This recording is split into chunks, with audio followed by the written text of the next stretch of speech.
नमस्कार. एकाक्षी MPSC मध्ये आपल्या सगळ्यांचं स्वागत आहे.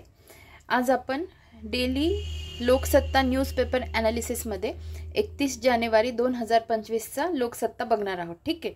तर आजचा व्हिडिओ सुरू करण्यापूर्वी मला तुम्हाला काय सांगायचं आहे, माझा फक्त फोकस ह्या गोष्टींवर असेल लोकसत्ता कंप्लीट करण्यामध्ये, न्यूज कव्हर करणं. ठीक आहे. म्हणजे इन डिटेल आता समजा GBS गुलेनबरे सिंड्रोम याच्यावर एखादी न्यूज आली तर हे त्या व्हिडिओमध्येच मी सगळं कव्हर करेल असं अपेक्षित नाहीये. किंवा आता अर्थसंकल्पीय अधिवेशन सुरू होत आहे, अर्थसंकल्प मांडला जाणार आहे, त्याच्यातल्या गोष्टी ज्या इन डिटेल कव्हर कराव्या लागतील. किंवा कुंभमेळ्यात जी घटना घडली, म्हणजे चेंगराचेंगरीची घटना घडली, किंवा पुन्हा तंबूंना आग लागली होती, आत्ताचीच घटना आहे, अशा ज्या घटना आहे ज्याच्यावर in detail in depth analysis होईल. बरोबर. कारण आपली 2025ची जी राज्यसेवा आहे ती डिस्क्रिप्टिव्ह राज्यसेवा आहे. बरोबर. आणि ह्या सगळ्या गोष्टी आपल्याला सिलेबसमध्ये येतात, त्यामुळे आपल्याला ह्या सगळ्या गोष्टींचा आढावा पुढे घ्यावाच लागणार आहे. पण ते जर मी आत्ता इन डिटेल कंप्लीट करत बसले तर आपलं डेली जे लोकसत्ता ॲनालिसिसचं सेशन आहे ते खूप लेंदी होईल आणि मोठं होईल. तर आपण काय करूया, ॲटलिस्ट आजच्या दिवसात काय घडामोडी घडलेल्या आहेत हे आपलं काम असेल, टार्गेट असेल की तेवढं ओव्हरलुक करायचं. ठीक आहे. आणि मग संडे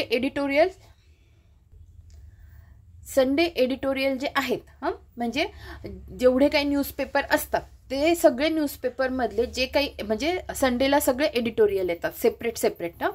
त्याच्यातले सगळे पेपर घेऊन त्याच्यातले जे एडिटोरियल मला चांगले वाटत आहे GS पेपरच्या दृष्टीने, ज्याच्यावर प्रश्न येऊ शकतो, ते सगळे प्रश्न किंवा ते सगळे इम्पॉर्टंट एडिटोरियल एक थेरॉटिकल फॉर्मॅटमध्ये किंवा आन्सर रायटिंगच्या फॉर्मॅटमध्ये तुमच्याकडून कंप्लीट करून घेण्याचा माझा विचार आहे. ठीक आहे. म्हणून आपला भर फक्त सध्या न्यूज कंप्लीट करण्याकडे असेल. किंवा आत्ताच आजच्या याच्यातच एक वाघावर न्यूज आहे, तर मग व्याघ्र प्रकल्प याच्यात कंप्लीट करणं, किंवा सह्याद्री व्याघ्र प्रकल्प कोणता आहे, अजून इतर कोणते आहेत हे कंप्लीट करणं न्यूजपेपरमधलं टार्गेट नसेल. ठीक आहे. मला जसं जसं वाटत जाईल की हे आपल्याला महत्त्वाचं आहे ह्या गोष्टीसाठी, त्यानुसार मी एक सेपरेट व्हिडिओ त्याच्यासाठी घेऊन येत जाईल. ठीक आहे. तर सुरुवात करूया आजच्या व्हिडिओला. तर तुम्हाला दिसत असेल पहिली न्यूज काय आहे, अर्थ अधिवेशन आजपासून. ठीक आहे. आपण महत्त्वाच्या गोष्टी बघून घेऊ. पहिला टप्पा 13 फेब्रुवारीपर्यंत अर्थसंकल्पाबाबत उत्सुकता. महत्त्वाच्या गोष्टी फक्त मी आता हायलाईट करून दाखवते तुम्हाला. तर संसदेचे अर्थसंकल्पीय अधिवेशन शुक्रवार 31 जानेवारीला सुरू होत असून शनिवारी म्हणजे 1 फेब्रुवारी केंद्रीय अर्थमंत्री निर्मला सीतारामन लोकसभेमध्ये सकाळी 11 वाजता 2025-26चा अर्थसंकल्प सादर करतील. अधिवेशनाची सुरुवात राष्ट्रपती द्रौपदी मुर्मू यांच्या अभिभाषणाने होईल. कळालं तुम्हाला. म्हणजे 31 जानेवारी ज्या दिवशी शुक्रवार आहे त्या दिवशी काय होणार आहे, तर अर्थसंकल्पीय अधिवेशनाची सुरुवात होणार आहे. आणि दुसऱ्या दिवशी 1 फेब्रुवारीला काय होणार आहे, तर केंद्रीय अर्थमंत्री निर्मला सीतारामन लोकसभेमध्ये सकाळी 11 वाजता टायमिंग लक्षात ठेवा, आणि 2025-26चा अर्थसंकल्प सादर करतील. अधिवेशनाची सुरुवात कशी होणार आहे, राष्ट्रपती द्रौपदी मुर्मू यांच्या अभिभाषणाने. ठीक आहे. हा एक महत्त्वाचा पॉईंट झाला. आता आर्थिक पाहणी अहवाल आज म्हणजे शुक्रवार दिनांक 31 जानेवारी 2025 रोजी केंद्रीय अर्थसंकल्पाच्या आदल्या दिवशी म्हणजे आज शुक्रवारी केंद्रीय अर्थमंत्री निर्मला सीतारामन लोकसभेपुढे आर्थिक पाहणी अहवाल ठेवतील. कळलं तुम्हाला. म्हणजे अर्थसंकल्प सादर होण्याच्या आदल्या दिवशी आर्थिक पाहणी अहवाल बघितला जाईल. ही दुसरी महत्त्वाची गोष्ट. आणि पुढे बघूया. आणि जिथे जिथे नवीन शब्द येतील, जसं शेवटी एक न्यूज येईल फिन इन्फ्लुएन्स, जशी शेवटी एक न्यूज आहे तो शब्द आहे फिनफ्लुएन्सर. फिनफ्लुएन्सरचा अर्थ काय होतो, फायनान्शियल इन्फ्लुएन्सर, असा त्याचा अर्थ होतो. सेबीने काय अटी लावलेल्या आहेत, काय नवीन नियम केले त्याच्यावरती न्यूज आहे. तर असे जे शब्द आहेत ना महत्त्वाचे ते पण आपण बघणार आहोत. आणि अशा पद्धतीने मेन आपल्या सगळ्या न्यूज कव्हर होतील. ठीक आहे. आता याच्यातच पुढचा महत्त्वाचा मुद्दा काय, 1 फेब्रुवारीला अर्थमंत्री निर्मला सीतारामन केंद्रीय अर्थसंकल्प सादर करणार असून त्या दिवशी लाईव्ह ट्रेडिंग सत्र आयोजित करण्यात आले आहे. ठीक आहे, आता पुढे बघूया. त्याच्यातला दुसरा महत्त्वाचा मुद्दा काय असणार आहे तर अर्थसंकल्पीय अधिवेशनाचा पहिला टप्पा 13 फेब्रुवारीपर्यंत चालेल. अर्थसंकल्पीय अधिवेशनाचा जो पहिला टप्पा आहे तो 13 फेब्रुवारीपर्यंत चालेल आणि दुसरा टप्पा 10 मार्च ते 4 एप्रिल या कालावधीत पार पडेल. ठीक आहे, पुढची न्यूज बघा काय आहे तर अमेरिकेत विमान अपघात. अमेरिकन एअरलाइन्सचे प्रवासी विमान वॉशिंग्टनमधील विमानतळावर उतरत असताना लष्कराच्या हेलिकॉप्टरची धडक त्याला बसली. या विमानात 60 प्रवासी आणि 4 कर्मचारी होते तर हेलिकॉप्टरमध्ये 3 सैनिक होते. या सर्वांचा मृत्यू झाल्याची भीती व्यक्त करण्यात आली आहे. आता याच्यात पण एक टर्म येते ती आपल्याला पुढे कळेल. तर बघूया. अमेरिकन एअरलाइन्सचे प्रवासी विमान वॉशिंग्टन जवळील रोनाल्ड रेगन राष्ट्रीय विमानतळावर उतरत असताना धडक कोणी दिली? लष्कराच्या हेलिकॉप्टरने दिलेल्या धडकेत अनेक प्रवाशांचा मृत्यू झाल्याची शक्यता आहे. बचाव पथकांचे काम युद्धपातळीवर सुरू आहे. ठीक आहे, आता पुढे बघायचं आहे. महत्त्वाचं काय आहे बघा.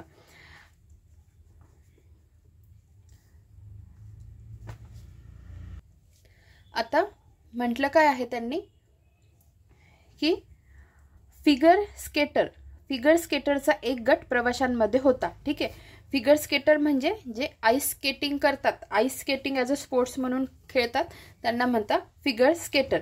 ही पण एक टर्म लक्षात ठेवा. ठीक आहे, पुढे महत्त्वाचं बघूया त्याच्यातच की हे बघा. प्रवासी विमान 400 फुटांवर आणि तासाला 140 मैल वेग असताना विमानाची उंची झपकन खाली आल्याची माहिती रेडिओ ट्रान्सपॉन्डरमधून मिळाली असून इतर कारणांचाही तपास केला जात आहे. अमेरिकेचे अध्यक्ष कोण आहेत? Donald Trump. हे लक्षात ठेवा. पुढे हेलिकॉप्टरला नियंत्रकांकडून संदेश मिळाल्यानंतर घटना. अमेरिकेच्या उड्डाण प्रशासनाने सांगितले की हेलिकॉप्टर आणि विमानाची धडक स्थानिक वेळेनुसार बुधवारी रात्री 9च्या सुमारास झाली. त्यानंतर अपघातापूर्वी 30 सेकंद आधी हेलिकॉप्टरला नियंत्रकाकडून संदेश दिले गेले, मात्र नंतर अपघात घडला. तर ह्या ज्या सगळ्या गोष्टी आहेत ना ह्याच आपण जर एडिटोरियल आलेले असतील चांगले, कोणते म्हणते मी, संडे एडिटोरियल, ते छान असतात. वेगवेगळ्या पेपरमध्ये वेगवेगळे मुद्दे आलेले असतात, ते असतील आलेले तर ते मी तुमच्याकडून करून घेणार आहे. आणि दुसरी गोष्ट, ते खूप सारे पेपर असतात ते एकाच दिवशी माझ्याकडून होणार नाही कारण अभ्यास करावा लागतो.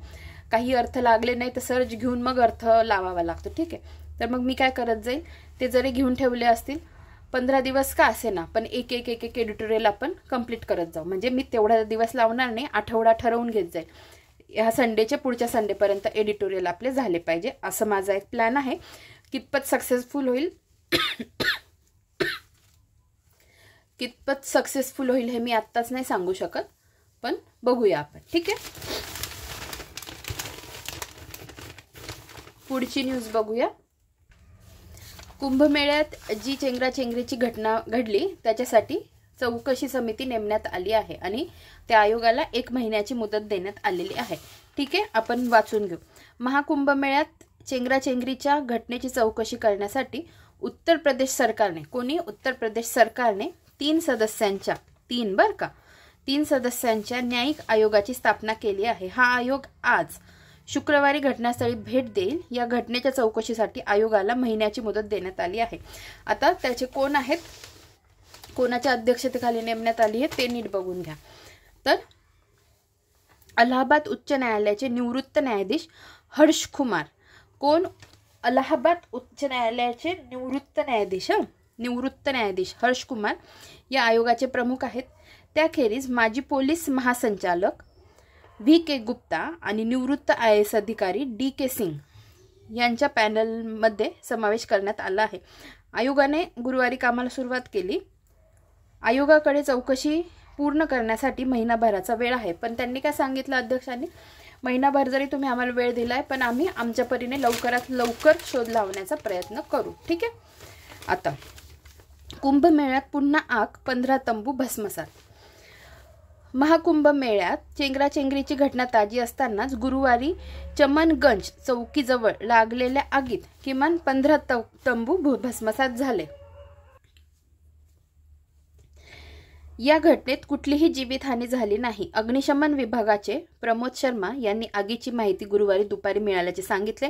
विभागाने तातडीने घटनास्थळी जाऊन आगीवर नियंत्रण मिळवले. आग पूर्णपणे विझवण्यात आली असून कुठलीही जीवितहानी झालेली नाही. आता पुढचं स्टेटमेंट महत्त्वाचं आहे. संबंधित तंबू अनधिकृतपणे उभारण्यात आल्याचे शर्मा यांनी सांगितले. ठीक आहे. आणि याच गोष्टी आपल्यासाठी महत्त्वाच्या आहेत अभ्यासाच्या दृष्टीने, कारण UPSCला सुद्धा आणि आता UPSCच्याच धर्तीवर 2025ची डिस्क्रिप्टिव्ह आहे. केस स्टडी दिल्या जातात. ते केस स्टडी पण आपल्याला करता आले पाहिजे, स्टडी करता आले पाहिजे, त्याच्यावर नीट उत्तर आपल्याला शोधता आले पाहिजे. त्याच्यासाठीच एडिटोरियल करायचे. ठीक आहे. आता पुढची न्यूज. ही न्यूज फक्त एवढीच लक्षात ठेवा, चंदीगडमध्ये पुन्हा भाजपाचा महापौर. ठीक आहे. चंदीगडमधील महापौराच्या निवडणुकीत गुरुवारी भाजपने रणनीती यशस्वी करत पुन्हा बाजी मारली. भाजपच्या हरप्रीत बाबला 19 मते मिळवत विजयी झाल्या आहेत. ठीक आहे. आणि आम आदमी पक्ष व काँग्रेस यांच्या आघाडीच्या उमेदवार प्रेमलता यांना 17 मते मिळाली आहेत. कोण आहेत हरप्रीत बाबला? हे बघा, ह्या हरप्रीत बाबला. आणि ह्या कोण झालाय? भाजपच्या महापौर चंदीगडमध्ये. ठीक आहे. पुढची न्यूज बघा. पुढची न्यूज काय आहे? आरोग्य विभागाकडून मार्गदर्शक सूचना, औषधांच्या उपलब्धतेवर भर. GBS उद्रेकानंतर 3 आठवड्यांनी सरकारला जाग. असं आपल्याला त्याच्यापेक्षा काय म्हणायचंय त्यांना ते बघू. पुण्यात गुलेनबरे सिंड्रोमचा उद्रेक 9 जानेवारीपासून सुरू झाला. ठीक आहे. आरोग्य सचिव डॉक्टर निपुण विनायक आणि वीरेंद्र सिंह यांनी मार्गदर्शक सूचना 29 जानेवारीला काढल्या आहेत. या आजाराची राज्यातील रुग्णसंख्या 127 वर पोहोचली असून आतापर्यंत 2 रुग्णांचा मृत्यूची नोंद झालेली आहे. ठीक आहे. तर आपल्याला काय GBS वर माहिती मी सेपरेट व्हिडिओ घेऊन येईल. ठीक आहे. आता फक्त एवढं लक्षात ठेवा. बघा, आता ही न्यूज एक महत्त्वाची आहे की योजना राबवल्या जातात पण आणि नवीन टार्गेट पण सेट केल्या जातात, पण तेवढा निधी मिळतो का याच्यावर ही आहे. लोकसहभागातून साखर पुरवठा. पोषण आहारासाठी सरकारकडून अतिरिक्त अनुदान नाही म्हणतायत. नाही. निश्चित केलेल्या पाककृती कोणत्या? आधी आपण न्यूज बघून घेऊ. तर प्रधानमंत्री पोषण शक्ती निर्माण योजना.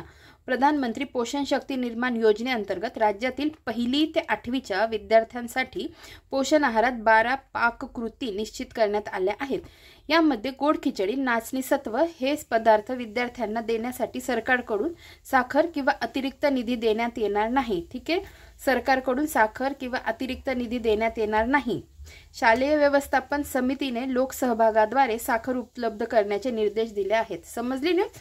शालेय शिक्षण विभागाने याबाबतचा शासन निर्णय प्रसिद्ध केला. 1ली ते 5वीच्या विद्यार्थ्यांसाठी 450 ग्रॅम उष्मांक 12 ग्रॅम प्रथिनयुक्त, तर 6वी ते 8वीच्या विद्यार्थ्यांसाठी 700 ग्रॅम उष्मांक 20 ग्रॅम प्रथिनयुक्त आहार देण्यात येतो.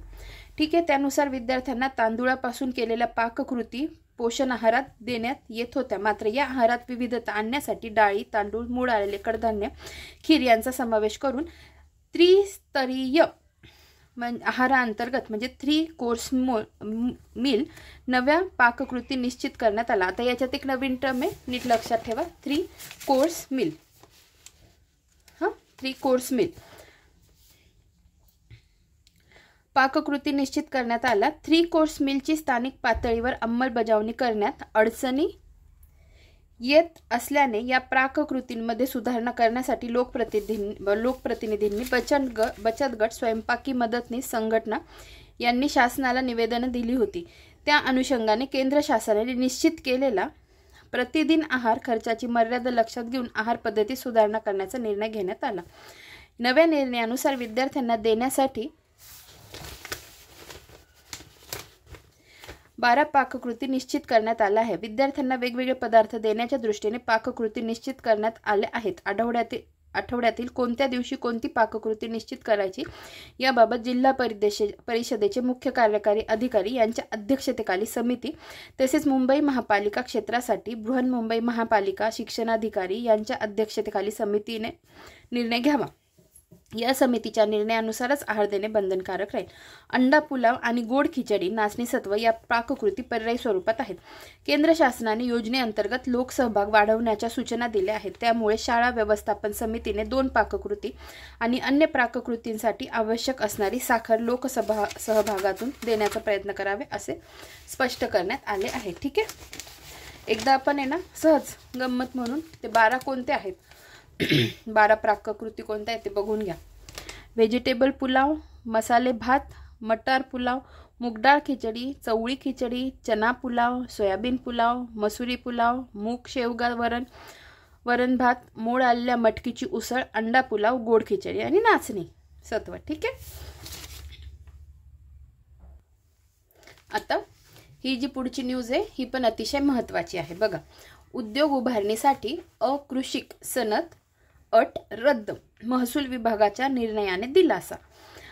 राज्यातील कोणत्याही प्रकारच्या शेतजमिनीवर नवीन उद्योग सुरू करताना महसूल विभागाची अकृषिक परवानगी घ्यावी लागत होती। ठीक आहे, एवढं कळलं की कोणत्याही प्रकारच्या शेतजमिनीवर जर नवीन उद्योग सुरू करायचा असेल तर महसूल विभागाकडून ची परवानगी, नॉन ॲग्रिकल्चरल लँडची परवानगी घ्यावी लागत असे। ठीक आहे, उद्योग उभारणीत उद्योजकांना मनस्ताप देणारी ही अट महसूल विभागाने रद्द केली। या निर्णयामुळे राज्यातील शेतजमिनींवर स्थानिक स्वराज्य संस्थांच्या योग्य त्या परवानग्या घेऊन उद्योग उभारणी करता येऊ शकणार आहे। या निर्णयामुळे राज्यातील शेतजमिनींवर स्थानिक स्वराज्य संस्थांच्या स्थानिक स्वराज्य संस्थांच्या योग्य त्या परवानग्या घेऊन उद्योग उभारणी करता येऊ शकणार आहे। ठीक आहे, केंद्र सरकारच्या उद्योग आणि अंतर्गत व्यापार प्रोत्साहन विभागाच्या वतीने सुरू करण्यात आलेल्या व्यवसाय सुलभता उपक्रमाअंतर्गत महत्त्वाचं आहे। व्यवसाय सुलभता उपक्रमाअंतर्गत राज्य सरकारने हा निर्णय घेतला आहे। केंद्र सरकारच्या उद्योग आणि अंतर्गत व्यापार प्रोत्साहन विभागाच्या वतीने सुरू करण्यात आलेल्या व्यवसाय सुलभता उपक्रमाअंतर्गत राज्य सरकारने हा निर्णय घेतला आहे। महाराष्ट्र जमीन महसूल संहिता 1966 मध्ये त्यासाठी सुधारणा करण्यात येणार आहे।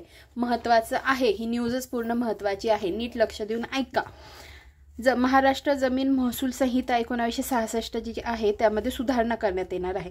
उद्योगधंद्यांना MIDC च्या वतीने भूखंड दिले जात। या भूखंडांचा दर अधिक असल्याने काही उद्योजक हे भूखंड न घेता औद्योगिक क्षेत्रात शेतजमिनी घेऊन उद्योग उभारतात। ठीक आहे, MIDC पेक्षा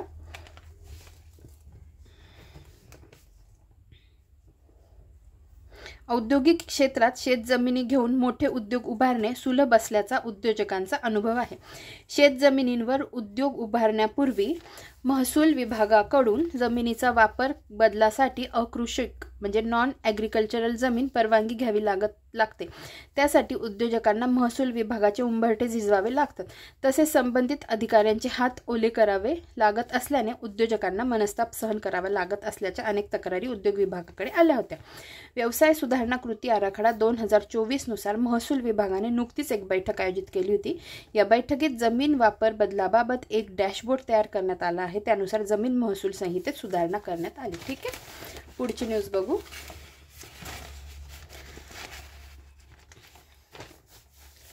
बघा, विश्व मराठी संमेलन आज मुख्यमंत्र्यांच्या हस्ते उद्घाटन। विश्व मराठी संमेलनाचे आज मुख्यमंत्र्यांच्या हस्ते उद्घाटन। राज्य सरकारच्या मराठी भाषा विभागाच्या वतीने आयोजित 3ऱ्या विश्व मराठी साहित्य संमेलनाचे शुक्रवारी म्हणजे 31 जानेवारी रोजी मुख्यमंत्री देवेंद्र फडणवीस यांच्या हस्ते उद्घाटन करण्यात आले। त्यापूर्वी बालगंधर्व रंगमंदिर येथून सकाळी 9 वाजता शानदार ग्रंथदिंडी निघणार असून याचा समारोप फर्ग्युसन महाविद्यालय प्रांगणातील क्रांतिज्योती सावित्रीबाई फुले मंच येथे होणार आहे। ठीक आहे, सुरुवात कुठून झाली? बालगंधर्व रंगमंदिर येथून ग्रंथदिंडीची सुरुवात झाली आणि समारोप कुठे? तर फर्ग्युसन महाविद्यालयातील प्रांगणातील क्रांतिज्योती सावित्रीबाई फुले मंच येथे। आता ही पुढची न्यूज, ही पण महत्त्वाची आहे बघा। सह्याद्री व्याघ्र प्रकल्पाला विदर्भातील वाघांची प्रतीक्षाच. नाव काय दिलंय आता तुम्हाला कळेल काय म्हणायचंय त्यांना. सह्याद्री व्याघ्र प्रकल्पात वाघ स्थिरावत नाहीत, पण गेल्या 2 वर्षापासून या ठिकाणी एक वाघ स्थिरावला आहे. काही महिन्यांपूर्वी आणखी एका वाघाचे नैसर्गिक स्थलांतर झाले आहे. त्यामुळे विदर्भातून या ठिकाणी वाघ सोडण्याच्या प्रस्तावाला केंद्राकडून लवकरच हिरवा कंदील मिळेल अशी अपेक्षा व्यक्त केली जात आहे. तर त्यांना वाघ सापडला आहे सह्याद्रीमध्ये. ठीक आहे. 2018 नंतर 17 डिसेंबर 2023ला प्रथमच सह्याद्री व्याघ्र प्रकल्पात वाघाची नोंद झाली.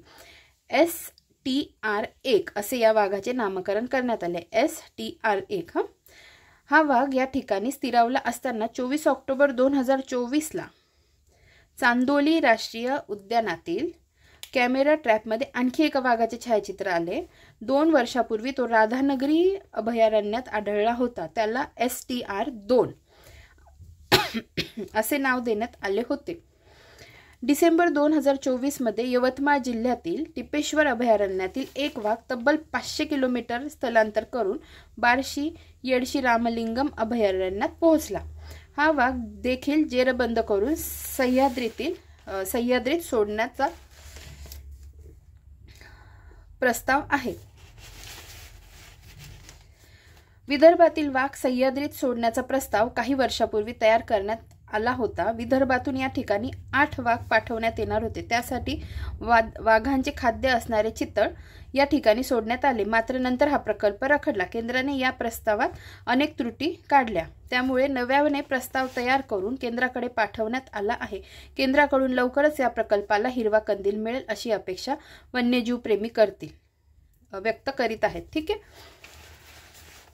आता बाकीचं पण वाचून घेऊ.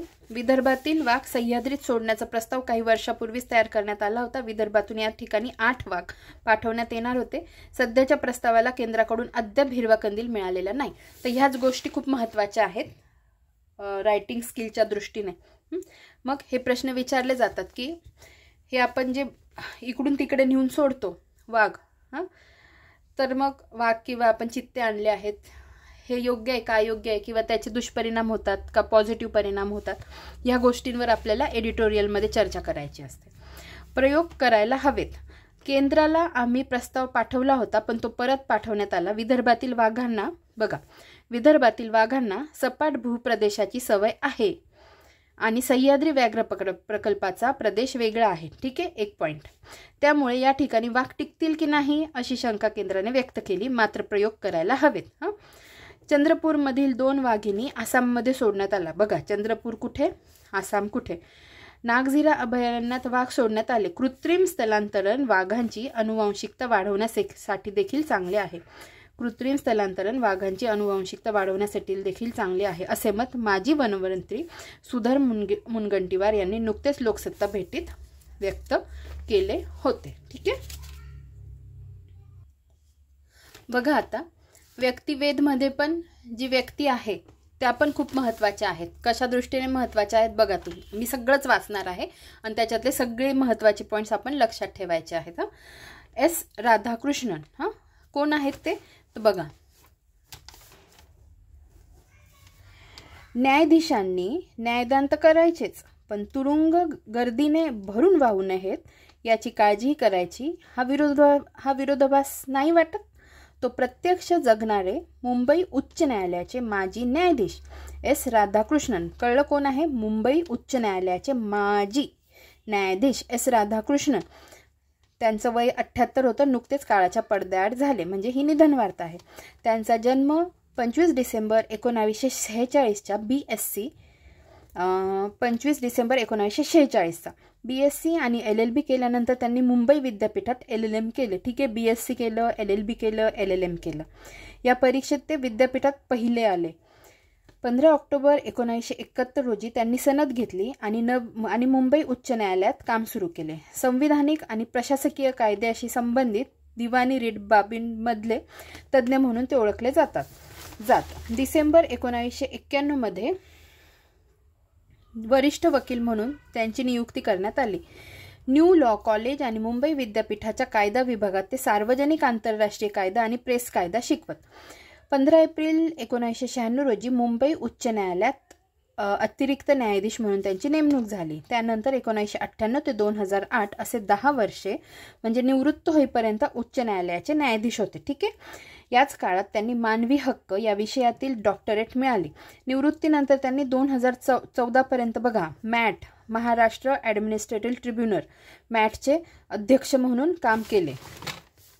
महाराष्ट्रातील तुरुंग सुधारणांसाठी रोडमॅप तयार करण्यासाठी आणि मानवी हक्कांचे समर्थन करण्यासाठी प्रसिद्ध असलेले न्यायमूर्ती राधाकृष्णन यांनी निवृत्तीनंतर तुरुंगातील गर्दी कमी करण्यासाठी आणि कैद्यांच्या आरोग्याची स्थिती सुधारण्यासाठी पावले उचलण्याची शिफारस करणाऱ्या समितीचे नेतृत्व केले. कळलं? कोणत्या समितीचे नेतृत्व केले? कायद्याच्या विद्यार्थ्यांना अंडर ट्रायल कैद्यांना कायदेशीर मदत देण्यात सहभागी करून घेणे हा त्यांनी सुरू केलेला उपक्रम लक्षणीय ठरला.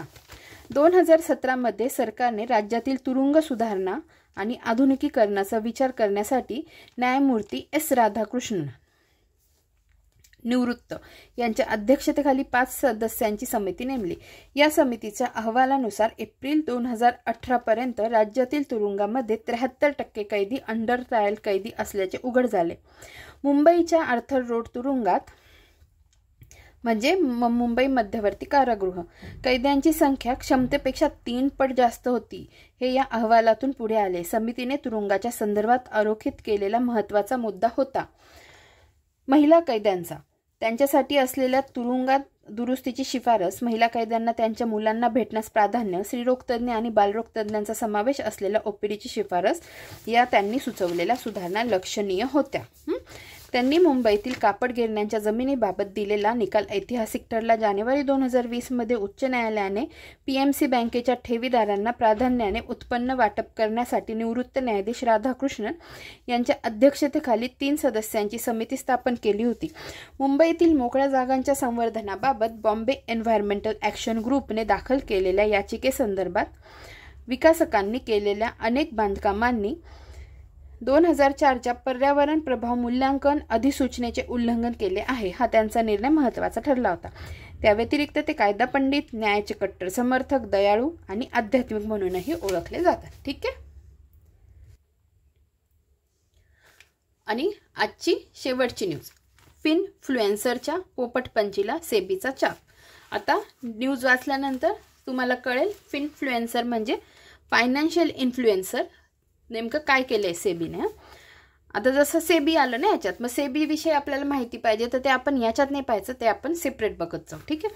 भांडवली बाजार नियामक सेबीने बुधवारी संध्याकाळी उशिरा परिपत्रकाद्वारे जाहीर केलेल्या नवीन नियमानुसार समाज माध्यमांवरून शेअर बाजारासंबंधी काही टिप्पणी करताना गुंतवणूक प्रभावक अर्थात फिनफ्लुएन्सरवर बंधने येणार आहेत. शैक्षणिक उपक्रमांच्या नावाखाली रिअल टाइम ट्रेडिंग टिप्स देण्यापासून त्यांना मनाई करण्यात आली आहे. इतकेच नाही तर समभागासंबंधी ताज्या आकडेवारीचाही ते वापर करू शकणार नाहीत. ठीक आहे. आणि बरं, आता हे एक वाचून घेऊ. बाकी ना ही न्यूज मी तुम्हाला दाखवली, तुम्हाला हवी असेल तर तुम्ही ती इन डिटेल वाचून घ्या. मला वाचून दाखवायला काही हरकत नाही आहे, पण मग तुम्हालाच लेक्चर मोठं झालं की कंटाळा येईल. ठीक आहे. म्हणून ही न्यूज दाखवली आहे, तुम्हाला वाटलं तर वाचून घ्या, पण ही पण महत्त्वाची न्यूज आहे. परिपत्रकात नेमके काय, शेअर बाजारासंबंधित शिक्षण देताना प्रभावकाने केवळ 3 महिन्यापूर्वीच्या शेअर बाजार भावाचा वापर करता येईल. कोणत्याही कंपनीच्या समभागाचे नाव किंवा त्यासंबंधी माहिती त्यांनी देऊ नये. ठीक आहे. तर अशा पद्धतीने आजच्या न्यूज लोकसत्ताच्या आपण कंप्लीट केलेल्या आहेत. आणि बघा बाकीचं एक्स्ट्रा मी काही कव्हर केलं नाही, नुसते न्यूज जी पेपरमध्ये होती तेच कव्हर केलं तरी अर्धा तासाचा व्हिडिओ झाला. ठीक आहे. तर म्हणून म्हटलं मी बाकीचे जे गोष्टी आहेत न्यूजशी रिलेटेड, ज्या बेसिक आहेत किंवा ज्या एडिटोरियलशी संबंधित आहेत त्याचे सेपरेट व्हिडिओ घेऊन येत जाईल. तर हा व्हिडिओ आज इथेच समाप्त होतो. लवकरच भेटूया पुढच्या व्हिडिओमध्ये. धन्यवाद.